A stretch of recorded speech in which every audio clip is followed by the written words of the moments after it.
Bismillahirrahmanirrahim. Assalamualaikum warahmatullahi wabarakatuh. Ikhwatul iman, ukhtul mu'minah. Pemirsa yang dimuliakan Allah SWT. Alhamdulillah, kembali kita ngambil bab tentang ruqyah. Ruqyah syar'i yang diajarkan Nabi SAW. Setiap orang boleh meruqyah, siapapun dia, selagi dia bisa membaca Al-Quran, terutama ada ayat-ayat ruqyah yang diajarkan Nabi SAW. Supaya kita berpegantung kepada Allah SWT. Apapun musibah, apapun yang kita dapati, mau itu sehat, sakit, itu semua datangnya dari Allah SWT. Kama qala Allah Ta'ala, "Qul la yusibana illa ma kataballahu lana." Dan kita meruqyah, ruqyah syar'i dengan Al-Quran. Dengan Al-Quran kita boleh membaca ayat-ayat Al-Quran yang disunnahkan Nabi, yang dicontohkan Nabi SAW.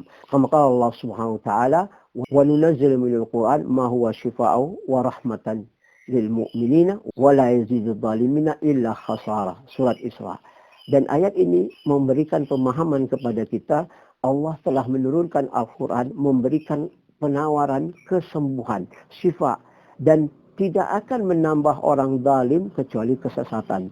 Maka dengan kita meruqyah dengan Al-Quran, boleh, ikhwatul iman. Kama qala Ibnu Qayyim al-Jauzi, "Man lam yashfa' Al-Quran, la shfa'. Kullu Quran yashfa'." Kama qala Nabi SAW.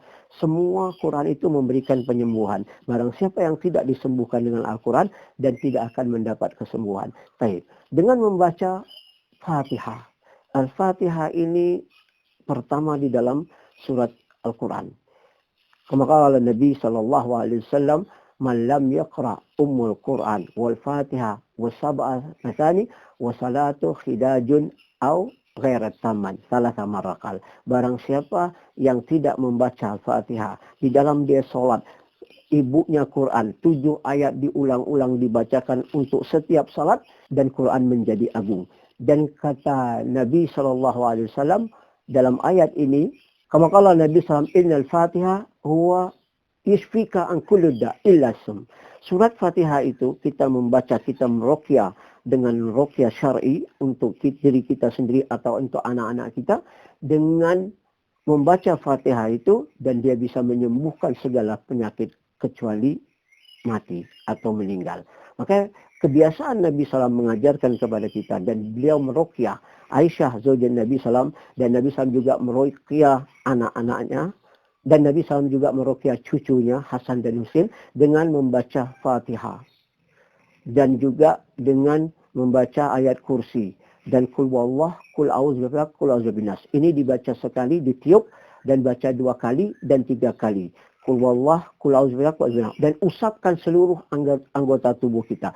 Ketika Nabi SAW beliau sakit, dan Aisyah meruqyahkan, membaca dan mengusapkan seluruh anggota tubuhnya dengan membaca Fatihah, ayat kursi, dan membaca juga kul huwallah, kul a'udzu binnas, dan usapkan seluruh anggota kita. Ketika kita mau tidur, boleh kita ruqyah. Sebelum kita tidur dan kita membaca ayat-ayat ruqyah ini, kita ruqyah diri kita sendiri, dan itu akan memberikan kesembuhan. Jadi ikhwatul iman, biasakan kita meruqyah diri sendiri. Jangan minta ruqyah kepada orang lain. Biar orang meruqyah kita. Karena ada hadis 70.000 umat Nabi SAW idkhulu jannah min duni hisab, la hisab wala iqab. Idkhulu jannata sab'in alf min ummat Nabi SAW. Manhum alladhi lam yas'al ruqyah wa lam yaqi wa lam yatatayyar. Dan ada 3 kelompok yang tidak meminta ruqyah dan tidak meminta kai, yaitu membakar besi panas, berobat dengan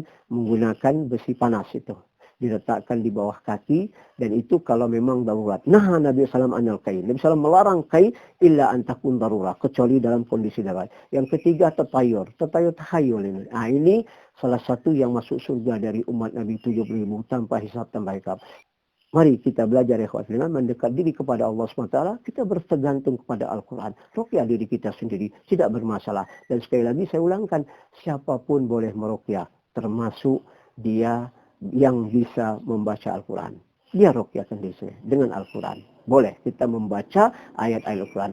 Dan Jibril dan meruqyah Nabi SAW dengan membaca doa-doa ruqyah ini. Jibril meruqyah Nabi SAW, yang mana di dalam anggota tubuh kita ada yang sakit, letakkan tangan kita, baca ayat-ayat ruqyah, doa-doa ruqyah, dan mudah-mudahan Allah menyembuhkan segala penyakit yang ada di tubuh kita. Ini akhwatul iman yang bisa kita sampaikan. Kita cukupkan sampai sini. Billahi taufiq hidayah. Assalamualaikum warahmatullahi wabarakatuh.